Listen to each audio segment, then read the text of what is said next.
11th class की chemistry बताते हैं लोग होती बहुत टफ। क्यों? कि 10वीं से बच्चा आता है, उसने लिए साइंस, वो है बहुत जोश में, लेकिन जब वो 11वीं क्लास की केमिस्ट्री फिजिक्स पढ़ना शुरू करता है तो उसके सामने बहुत कुछ बिल्कुल नया सा हो जाता है। तो मैं आपको बताऊंगा इस क्लास में कि 11th की केमिस्ट्री क्यों आपको बहुत आसान लगेगी जब आप मुझसे 11th और 12th की केमिस्ट्री क्यों आपको सबसे ज़्यादा नंबर दिलाएगी जब आप मुझसे पढ़ेंगे, और क्यों ये मुश्किल बिल्कुल भी नहीं है अगर आपको सही से समझाने वाला मिल जाए।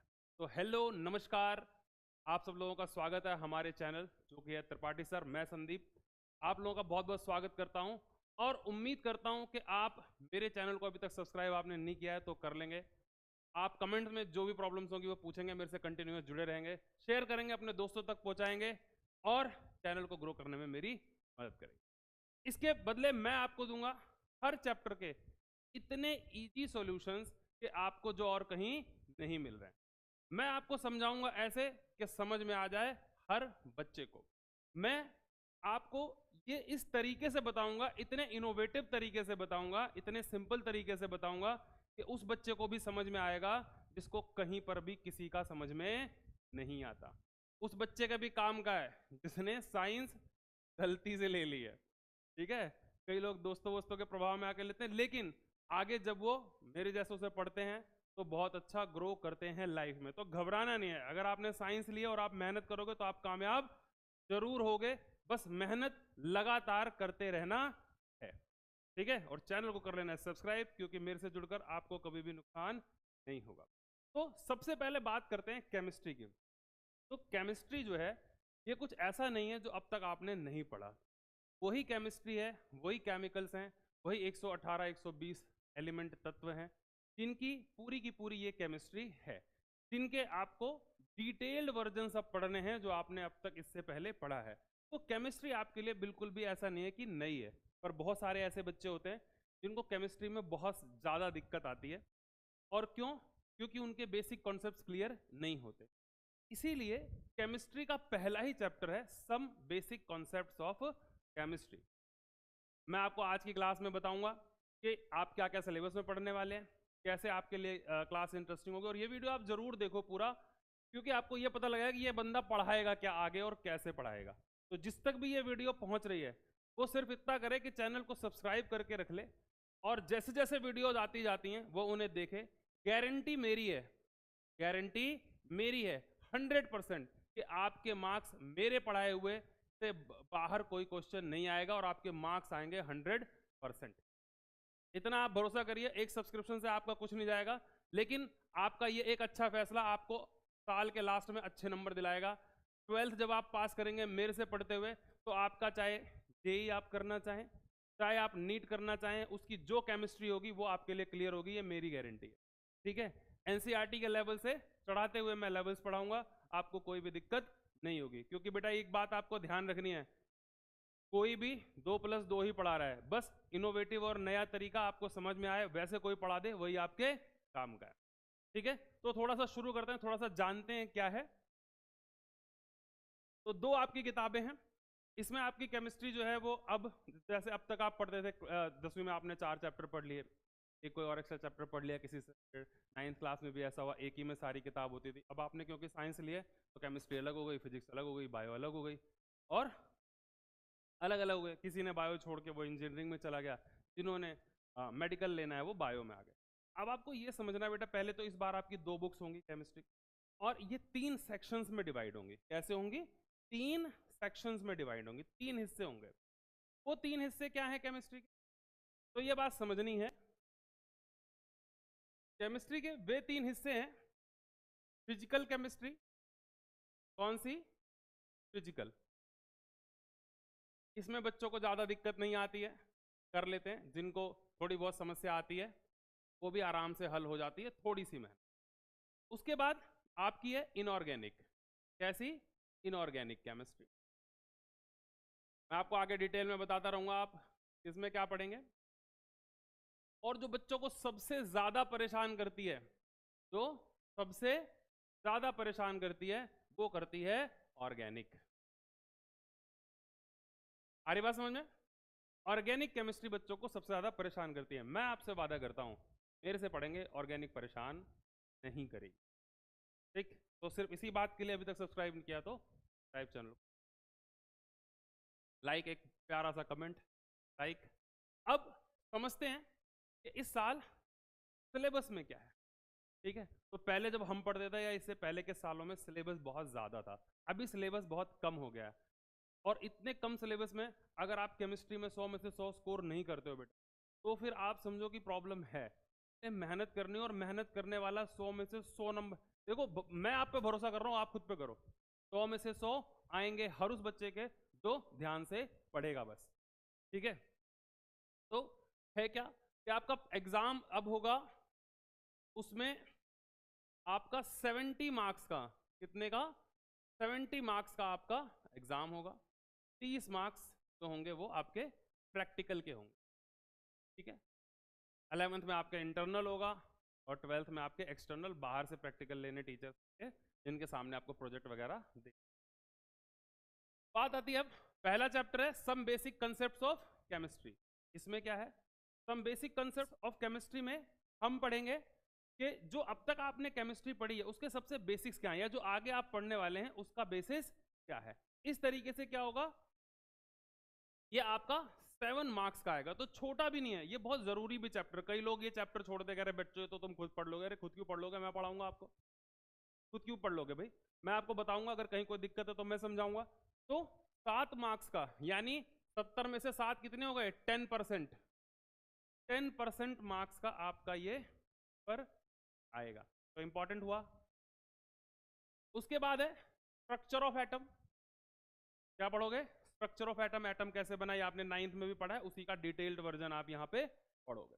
क्लासिफिकेशन एंड पीरियोडिसिटी पहले 10th क्लास में था ये चैप्टर, अभी हटा दिया, अभी आपको 11th में पढ़ना है। तो जिन्होंने 11th जिन्होंने पहले 10th में पढ़ा है उनके लिए थोड़ा इजी है, जिन्होंने नहीं पढ़ा है उनको भी कोई खास दिक्कत आने वाली। चैप्टर इजी है केमिस्ट्री का, इनऑर्गेनिक का, इनऑर्गेनिक का पार्ट है। उसके बाद है केमिकल बॉन्डिंग, अगेन इनऑर्गेनिक का पार्ट है। आपको ये पढ़ना है कि जैसे कोई भी केमिकल, कोई भी एटम रिएक्ट करता है तो वो कैसे करता है। फिर केमिकल थर्मोडायनेमिक्स, जहां पर हीट एक्सचेंजेस के बारे में पढ़ोगे। इक्विलिब्रियम, ये सारे डिटेल में आएंगे चैप्टर में बताऊंगा। रिडॉक्स, और फिर ऑर्गेनिक। यहां पर ऑर्गेनिक केमिस्ट्री में क्लास 11th में बेसिक कंसेप्ट्स ही हैं ऑर्गेनिक के, और बेसिक प्रिंसिपल्स हैं। और फिर हाइड्रोकार्बन। हाइड्रोकार्बन्स आपने class 4th, sorry chapter 4th class 10th में पढ़ा था। मीथेन, इथेन, प्रोपेन, ठीक है, मीथेन, इथीन, थाइन, है ना, एल्केन, एल्कीन, एल्काइन। तो इनको डिटेल में आप यहाँ पढ़ोगे, इन्हें कैसे बनाते हैं, इनके क्या कैरेक्टर्स हैं, ये कैसे रिएक्ट करती हैं, इनके केमिकल कैरेक्टर क्या है, इनके फिजिकल नेचर्स क्या है, ये सारा आप डिटेल में पढ़ोगे। तो आज की क्लास में, आज के इस लेक्चर में, आज की इस बात में मैं आपको बता रहा हूँ थोड़ा सा इनिशियली, कि आपको पता लग जाए यार ये बंदा पढ़ाता कैसा है। क्या, basic concepts of chemistry, some basic concepts of chemistry. इस चैप्टर में हम इंपॉर्टेंस एंड स्कोप पढ़ेंगे। सबसे इंपॉर्टेंट क्या पढ़ेंगे, इंपॉर्टेंस और स्कोप। भाई केमिस्ट्री क्यों पढ़ रहे हैं, ये बहुत जरूरी सवाल है बेटा। जब आप कोई भी चीज पढ़ते हो, जानते हो, तो आपको ये सवाल पूछना चाहिए कि मेरे आम जिंदगी में इसका क्या उपयोग, और मैं इसका विशेष ध्यान रखता हूँ, ताकि पता लगे यार क्यों पढ़ा जा रहा है, क्या ये कहीं काम भी आएगा कि नहीं आएगा, काम आएगा तो कैसे आएगा। तो केमिस्ट्री हम पढ़ेंगे, उसका एज अ होल क्या स्कोप है, उसमें क्या किया जा सकता है, कहाँ कहाँ जाया जा सकता है, क्या क्या किया जा सकता है, क्या क्या एक्चुअल ऑलरेडी हो रहा है। तो वो आप पहला टॉपिक पढ़ेंगे। फिर आप पढ़ेंगे नेचर ऑफ मैटर, जिसमें सॉलिड, लिक्विड, गैस, इस तरह से आपने पहले भी पढ़ा होगा। फिर आप क्या लॉज ऑफ केमिकल कॉम्बिनेशन पढ़ेंगे, आपने पहले पढ़ा है। Dalton's law of atomic theory पढ़ेंगे, आपने पहले भी पढ़ा है। Concept of element, atoms and molecules, empirical formula, molecular formula, ये इस चैप्टर से सबसे ज़्यादा बार पूछा जाता है। मैं आपको बताऊंगा सिंपल ट्रिक्स से आपका ये आराम से निकलेगा। स्टिक्योमेट्री एंड कैलकुलेशन बेस्ड ऑन, आप इस चैप्टर का लास्ट टॉपिक पढ़ेंगे। बात आ रही समझ में, सारा आपको एक एक समझ में आएगा। अब थोड़ा सा बात कर लेते हैं, जैसा कि मैंने कहा कि आपको पता चल जाए यार ये बंदा पढ़ाता। तो आज हम बात करते हैं स्कोप ऑफ केमिस्ट्री। भाई केमिस्ट्री पढ़ने जा रहे हैं, किस किस काम आएगी, कहाँ कहाँ हम इसको यूटिलाइज कर सकते हैं। तो सबसे पहले अगर हम बात करें तो हमारा देश कैसा देश है? हमारा देश एक कृषि प्रधान देश है। कैसा देश है? कृषि प्रधान, जहां पर एग्रीकल्चर, मेजर लोग, सबसे ज्यादा लोग किस चीज में लगे हुए हैं? एग्रीकल्चर में। तो एग्रीकल्चर में जनसंख्या बढ़ती जा रही है, लोगों की न्यूट्रिशन नीड्स बढ़ती जा रही हैं, लोगों को ज्यादा खाना चाहिए पर जमीनें तो उतनी ही हैं। तो उतनी ही जमीनों में ज्यादा से ज्यादा पैदावार कैसे हो, प्रोडक्शन कैसे बढ़ाई जाए और वो न्यूट्रिशन वैल्यू भी उस पर कैसे बढ़ाई जाए, इस पर कौन काम करता है? एग्रीकल्चरल साइंस, जिसमें केमिस्ट्री अपना एक इंपॉर्टेंट रोल। भाई हमें केमिस्ट्री पता होगी, जो भी केमिकल्स हैं, जो भी प्लांट्स हैं, जो भी हम फर्टिलाइजर्स डाल रहे हैं, उन सब की, पेस्टिसाइड, इंसेक्टिसाइड्स या और भी ऐसी कई चीजें, तो ये क्या करेगा, हमें, हमारे लिए ये बहुत ही सुविधाजनक हो जाएगा, तो हम अचीव करना चाहते हैं एग्रीकल्चर के क्षेत्र में। उसके बाद एटमॉस्फेरिक साइंस। भाई एटमॉस्फेयर में बहुत सारे बदलाव हो रहे हैं, वहां पर भी केमिस्ट्री का बहुत ही इंपॉर्टेंट रोल है। जैसे मैं एक उदाहरण देता हूं, क्लोरोफ्लोरोकार्बन्स जो रेफ्रिजरेंट से निकलती हैं, ये क्या कर रही हैं? ये ओजोन लेयर को घटा रही हैं, जिससे यूवी रेडिएशन पृथ्वी पर तेजी से बढ़ रहा है। तो ये कैसे कम हो? ऐसे कौन से नए केमिकल हम खोजें जो रेफ्रिजरेंट की तरह काम करें और इस तरह से ओजोन को डैमेज भी ना करें। तो इस तरह के और भी कई क्षेत्र हैं जहां पर एटमॉस्फेरिक जो कंसर्न्स हैं उनके लिए केमिस्ट्री काम करती है। उसके बाद केमिकल इंजीनियरिंग, ये तो कोई छुपी हुई बात ही नहीं है, नए नए तरह के केमिकल्स बनाना। आज पेंट्स हैं, वार्निसेज हैं, और भी ऐसी कई पूरी इंडस्ट्री है एक केमिकल की, तो इस पर फंक्शन करती है। हम नए केमिकल्स को इंजीनियर्ड करते हैं अपनी डिजायर्ड नीड्स के हिसाब से, और उसमें हमारी केमिस्ट्री बहुत ही ज्यादा हेल्प हमारी करती है। अगेन एनवायरमेंट, हमारा जो वातावरण है, पर्यावरण है, उसको बचाने के लिए केमिस्ट्री हमारी मदद करती है, उसमें एडवांसमेंट करने के लिए केमिस्ट्री हमारी मदद करती है। Solid state physics, solid state physics, chemistry एक ऐसा पार्ट है जो फिजिक्स के अंदर सॉलिड्स हैं, उनका जो फिजिकल नेचर है, उनमें केमिस्ट्री कैसे रोल प्ले करती है, मैं आपको समझाता हूं। जो केमिकल बॉन्ड्स हैं, ये बेसिकली क्या है? एक तरह की फोर्स है। जब भी आप फोर्सेस के बारे में स्टडी करेंगे, ठीक है, अट्रैक्टिव या रिपल्सिव, तो आप एग्जैक्टली आप क्या कर रहे हैं? आप कहीं ना कहीं फिजिक्स का एक पार्ट पढ़ रहे हैं। तो जो सॉलिड है उसमें केमिस्ट्री सॉलिड स्टेट फिजिक्स में कैसे फंक्शन करती है वो हम पढ़ेंगे। आप लोगों ने सबने देखा होगा, एक सीरियल आता है सीआईडी, सभी ने देखा होगा। उसमें डॉक्टर सालुके हैं, वो ऐसे ऐसी चीजें खोज कर निकाल देते हैं जो किसी ने सोची नहीं होती। तो वो कैसे कर पाते हैं? वो केमिस्ट्री की मदद करते हैं, यानी कि फॉरेंसिक साइंस, जो फॉरेंसिक साइंस है उसमें भी क्या है? केमिस्ट्री बहुत इंपॉर्टेंट रोल प्ले करती है, और जो लोग इसको पढ़ रहे हैं, जान रहे हैं, वो इसमें आगे जा सकते हैं। उसके बाद बायोकेमिस्ट्री। अब बायोकेमिस्ट्री क्या है? बायोकेमिस्ट्री में देखो, मैं आज से हजारों साल पहले की अगर बात करूं तो इंसान शुरुआत से जब से धरती पे आया है, वो चाहता है कि वो अमर हो जाए, पर वो हो नहीं पाया। पर आज जब हम डीएनए के अंदर हर चीज को, उसकी केमिस्ट्री को समझ चुके हैं, वो किन केमिकल से बना हुआ है हम जान चुके हैं, हम बायोकेमिस्ट्री की मदद से बायो इंजीनियर्ड डीएनए बना सकते हैं। एक समय ऐसा आएगा कि मनुष्य हो सकता है केमिस्ट्री की मदद से या तो एजिंग रोक दे, या मौत पर विजय हासिल कर ले, या इंसान की जिंदगी इतनी लंबी और हेल्दी कर दे कि उसे जो है परेशानियां ना हो और वो और बहुत तेजी से तरक्की ब्रह्मांड इस यूनिवर्स में कर सके। उसके साथ साथ मेडिसिन, अगर आपको आपके शरीर में जो बीमारी है उसका केमिकल नेचर पता चल जाए, भाई वो कौन से केमिकल, कौन से टॉक्सिक सब्सटेंस, वो बैक्टीरिया, वो वायरस आपकी बॉडी में बना रहा है, तो उसको खत्म कैसे किया जाए, उसके लिए आप दवाइयां दे सकते हो, उसके लिए दवाइयां बना सकते हैं।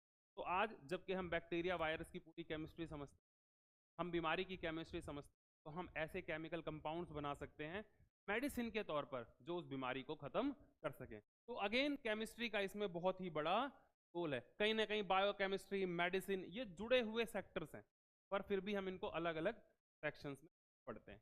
तो ये तो कुछ केमिस्ट्री के जो स्कोप है मैंने आपको बताया। बाकी केमिकल इंडस्ट्री है, टेक्सटाइल इंडस्ट्री है, पेंट एंड वार्निसेस हैं, और भी न जाने कितने सारे हैं जहां पर केमिस्ट्री बहुत ही इंपॉर्टेंट रोल प्ले।